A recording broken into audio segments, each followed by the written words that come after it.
et bienvenue pour une nouvelle vidéo un peu spécifique puisque je vais faire une vidéo tag/challenge.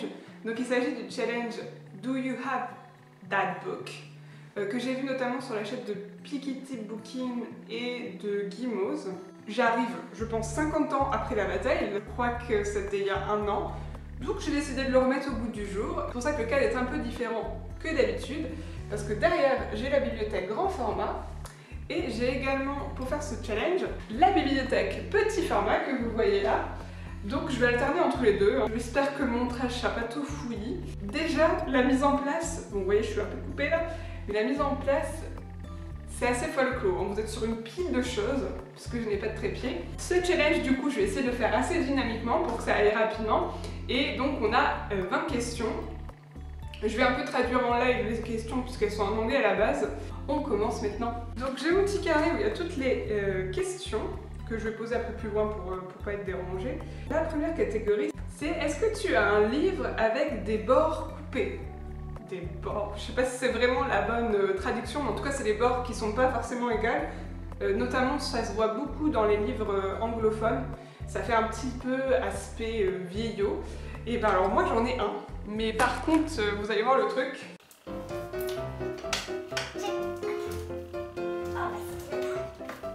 Effectivement maintenant on fait ce genre de déco pour la rendre à une petite côté antiquité. Sauf que moi j'ai une véritable antiquité et effectivement, je sais pas si vous pouvez bien le voir, mais les pages ne sont pas du tout pareilles, mais c'était à l'époque. Donc il s'agit des petites filles modèles de la comtesse de Ségur, donc c'est vraiment un vieux livre, je crois qu'il date de 1800 et quelques. L'odeur des vieux livres quand on les ouvre déjà. Je me suis un peu emballée, 1800 c'est peut-être un peu exagéré, je vois écrit 1938, donc il date de là carrément 80 ans à peu près. Un petit touche d'antiquité mais qui pour le coup est assez réaliste chez moi. J'ai ouvert en grand les portes comme ça sera plus simple. Donc la deuxième question c'est est-ce que tu as un livre avec plus d'une personne sur la couverture? Alors ça c'est sûr j'en ai. Qu'est-ce qu'on va prendre? Plus d'une personne, Oh je te laisse, je suis un peu pressée. Bon, on va faire le challenge un peu plus compliqué, je vais prendre 3 personnes. Allez, go!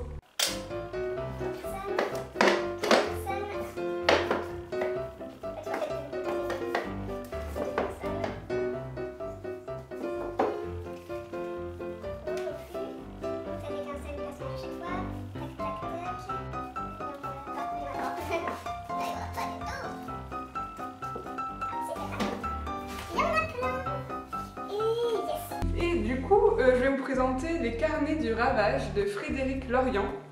Donc oui, nous avons plus d'une personne sur la couverture, même si ces personnes sont des zombies, à part la personne là.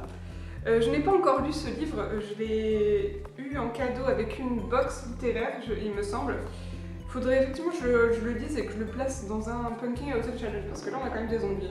La troisième question c'est est-ce que tu as un livre basé sur une autre histoire fictive? Donc typiquement, est-ce que j'ai un livre qui est issu d'une autre histoire, un peu genre fan-fiction? Est-ce que j'ai un livre comme ça, fan-fiction,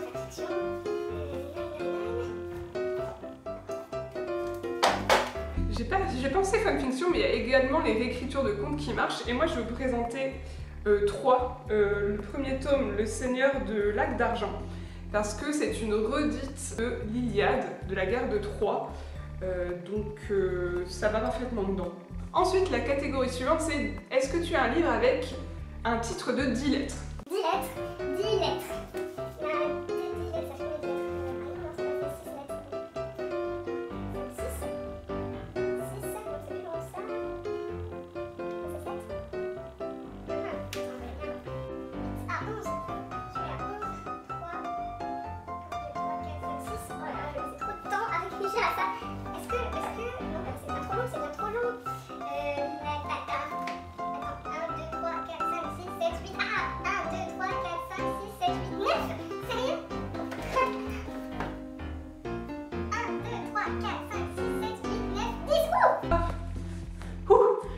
Lettres.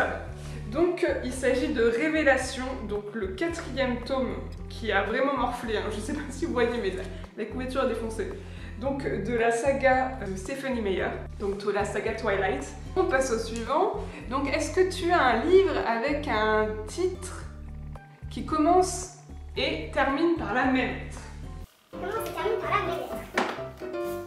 Alors, genre LN, TT, SS. Faut chercher dans les S. À mon avis, le truc, c'est faut chercher dans les S. Genre un nom pluriel. Non pluriel, un nom pluriel. La fille, gna gna gna. Oui, on peut pas commencer par les S, on est pas sorti. Voilà, ça, ça, je casse tout. Si je prête ma bibliothèque, faudra pas s'étonner avec ce challenge. Alors, S, S, S, S, S. Non. Non, non, non, non. Non, non, non, non. S, S, non. Comme ça marche pas, c'est ça marche pas. Tac, tac, tac.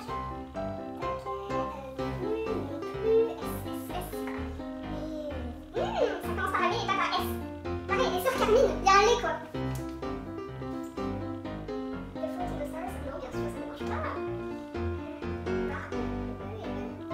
Lion, le Macédoine, ça marche pas du tout.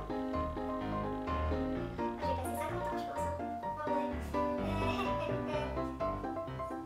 Ah, punaise, c'est S, mais ça finit par R. Arrête avec les deux. Non, mais là, les nerfs, le truc, oui, rien à voir. Non, faut arrêter avec les titres en le, ça ne marche pas. Ça ne marche pas, les titres en le. Qu'est-ce qu'on a?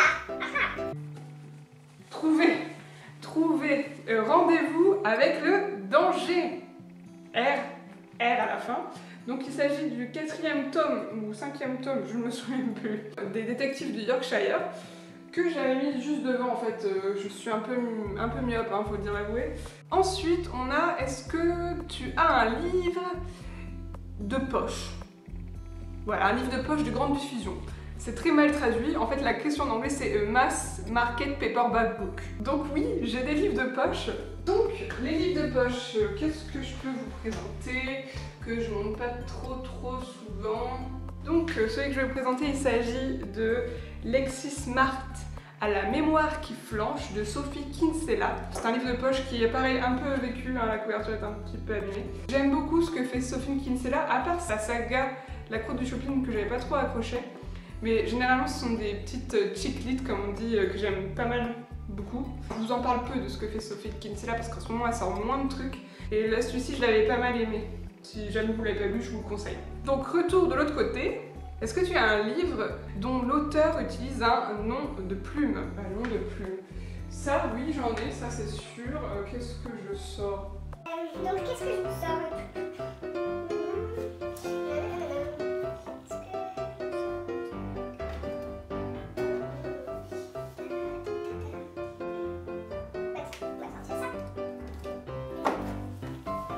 Je vous sors une BD. Hein. Il s'agit de la BD de Orpheline, Mon meilleur ennemi. La couverture est trop belle et les dessins d'Orpheline sont juste magnifiques. Donc voilà, souvent chez les illustrateurs de BD, il y a beaucoup de pseudos, donc c'était facile.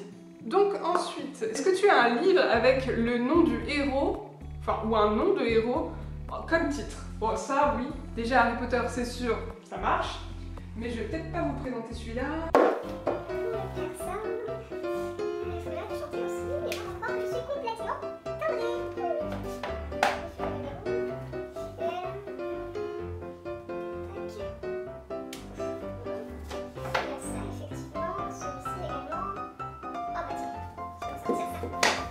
Donc voilà, je vais vous sortir Elana, qui est le premier tome du Pacte des Marchands de Pierre Bottero, qui est une de mes sagas préférées de fantasy young adult. À l'époque, ça s'appelait pas du young adult.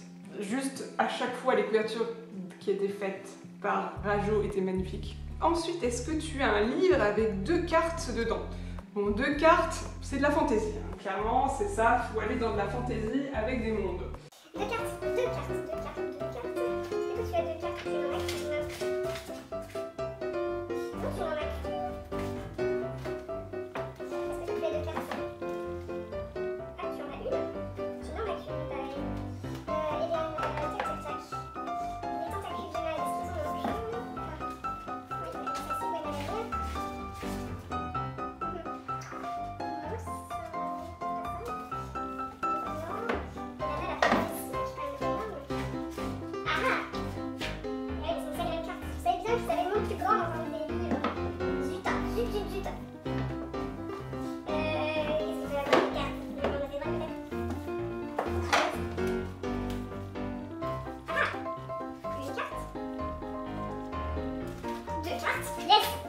ai trouvé un. Donc il s'agit de l'intégrale de David Gemmell. Oui, encore lui, hein, mais j'étais sûre qu'il allait avoir de cartes. Donc le Lion de Macédoine, où nous avons bien de cartes, hein, je vais vous montrer. Donc une carte de la Grèce antique et une carte de la Macédoine. Voilà, voilà. Ensuite, est-ce que tu as un livre qui a été adapté en série télé? Bon, ça c'est sûr, j'en ai. Je vais vous présenter celui auquel je pense parce que je viens de regarder la première saison. Hein. Donc il s'agit du livre Perdu des sortilèges qui a été adapté sous le même nom du coup en série. J'ai adoré en fait cette série. Peut-être que je vous en parlerai sur la chaîne à un moment, je ne sais pas. J'ai aimé la façon dont les caractères étaient choisis, qui étaient les acteurs, comment était tournée l'intrigue. Je conseille déjà la trilogie, mais je vous conseille également la série. Ensuite, c'est est-ce que tu as un livre qui a été écrit par quelqu'un qui était célèbre pour autre chose? Bon, typiquement, une célébrité qui a fait un livre. Une célébrité qui a fait un livre. Voilà, par contre, je crois que je n'ai pas ça. Célébrité qui était un livre. Donc, elle n'est pas connue après, elle est connue avant. Une célébrité qui a écrit un livre. Bon, ça c'est Pierre Bottero. On s'est cassé la gueule, je vais pas faire tous les livres. Non, je n'ai non plus. Est-ce que je suis ça? Est-ce que je suis celui-là?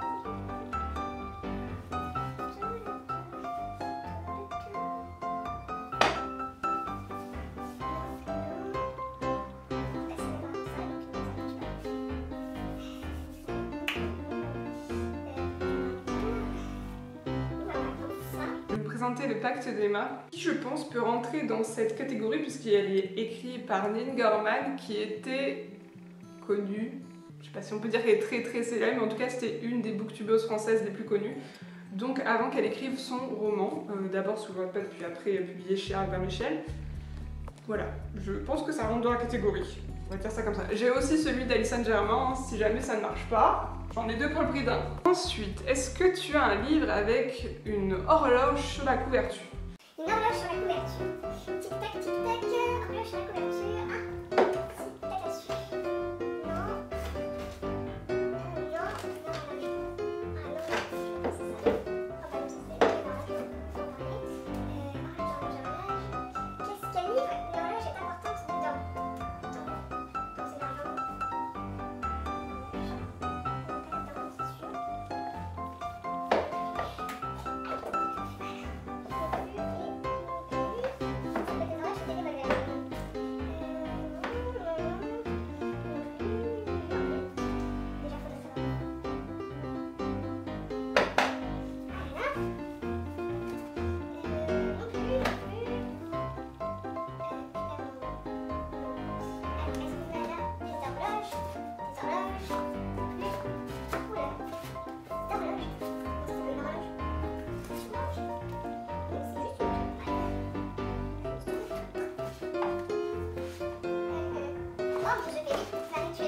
Je vous ai présenté le premier tome du livre Perdu des sortilèges. Là, c'est un spin-off en fait. Le livre est une horloge. Donc il s'agit de La force du temps, publié chez Calman Levy et écrit par Deborah Harkness. La prochaine catégorie, c'est est-ce que tu as un livre de poésie? Et ça, non, j'en ai pas. Je lis très très peu de poésie. Donc, question suivante, est-ce que tu as un livre avec les vignettes gagnantes de prix, là, gagnantes de prix, ça ne veut rien dire ce que je dis, donc les vignettes de prix sur le livre? Je pense à un et je suis quasi sûre qu'il y en a une. Bon, le problème c'est que moi généralement, je les enlève ces petites pastilles. Je l'avais en tête hein, celui-ci. Il s'agit du 7e guerrier mage de Paul Béorn et qui du coup a bien la petite pastille, le prix imaginal des lycéens 2016. Je me doutais bien qu'il y avait dans les poches des trucs comme ça. Ensuite, je vais rester côté poche, puisque la prochaine catégorie, c'est est-ce que tu as un livre avec un auteur qui a les mêmes initiales que toi? Je suis pas sûre qu'il y en ait un. Moi, c'est M et G ou G et M, peu importe. On va chercher. Donc, non, non, non, non, c'est ça. Non, je sais, ça marche pas. Là, c'est M1, M, C, J, M. Pourquoi le M, pas de G? M, H, M, S, M, Y, M, L, B, donc ça veut. B, G, M, B, S, K, S, L, B, C, B, B, F, G, C, S.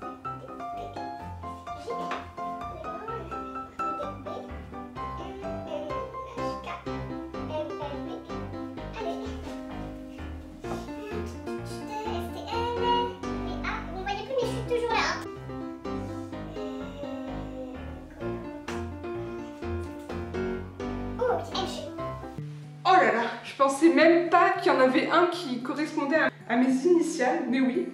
Un livre écrit par deux auteurs, donc Fabrice Collin et Mathieu Gabory, Confession d'un automate mangeur d'opium.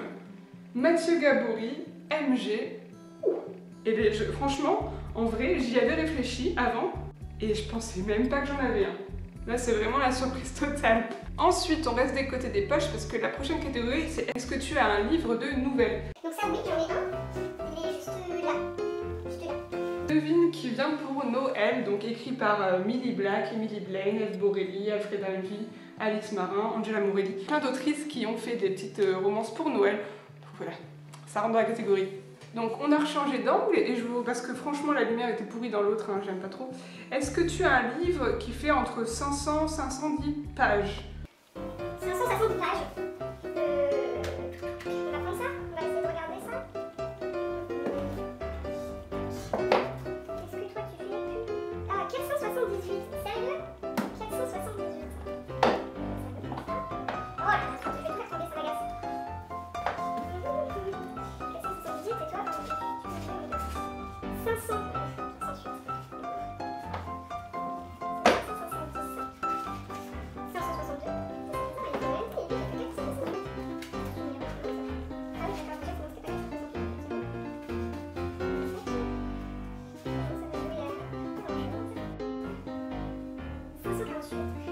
j'arrivais pas à trouver, vous êtes sérieux?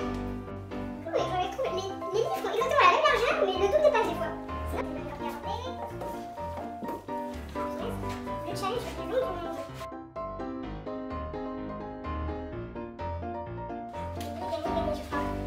Oui, 508, donc Attachment de Rainbow Rowell, dont je vous ai parlé il n'y a pas trop longtemps, fait 508 pages. Le challenge est le plus long du monde. Alors, la prochaine catégorie, c'est est-ce que tu as un livre qui a été adapté en film? Oh. Oui, tiens, fais ça. Easy. Je vais vous parler du coup des hommes qui n'aimaient pas les femmes de Stieg Larsson, le premier tome de Millennium, donc qui a été adapté en livre. Et dont la couverture est toujours très creepy avec la petite fille avec ses têtes de poupée. Est-ce que tu as un graphic novel? Ça c'est l'avant-dernière question et non, je n'en ai pas. Donc ça c'est clair et net. Et la dernière, c'est est-ce que tu as un livre écrit par deux auteurs et ou plus? Je vais vous montrer une chose que je vous ai peu parlé sur la chaîne, mais qui fait partie pour moi de mes livres d'enfance en fait. Il s'agit de 13 à la douzaine. Il a été adapté en film et c'est une véritable horreur, hein, qui est écrit par Ernestine et Frank Gilbreth, je pense que ça se prononce comme ça, mais je suis pas sûre, qui du coup est un petit livre pour enfants, où la famille a 12 enfants, le père étant ingénieur et il fait une espèce de rendement de sa famille, d'où le titre 13 à la douzaine. Donc voilà, c'est vraiment un de mes livres de favoris de quand j'étais petite. Il n'y a pas eu de vrai ici qui a été adapté dessus, mais franchement si un jour ils le mettent en place, celui-ci et la suite qui est 6 filles à marier, ben j'aimerais voir vraiment le film. Il devrait être juste trop drôle. Donc voici pour ce challenge, j'espère que vous avez aimé, j'espère que c'était pas trop long. Moi je vois que j'ai 43 minutes de rush, mais bon, j'ai un appel entre temps, donc peut-être que ça va diminuer. En tout cas, si vous avez aimé, n'hésitez pas à mettre un petit pouce ou un commentaire, hein. Vous savez que je réponds même si c'est un petit peu de décalage. Vous avez fait le challenge également, écoutez chez vous, n'hésitez pas à me dire ce que vous mettez dans les différentes catégories, hein. Même si c'est un très long commentaire, vous inquiétez pas, vous pouvez y aller. Et sur ce, moi je vous dis à bientôt dans une prochaine vidéo un peu plus conventionnelle et bisous bisous.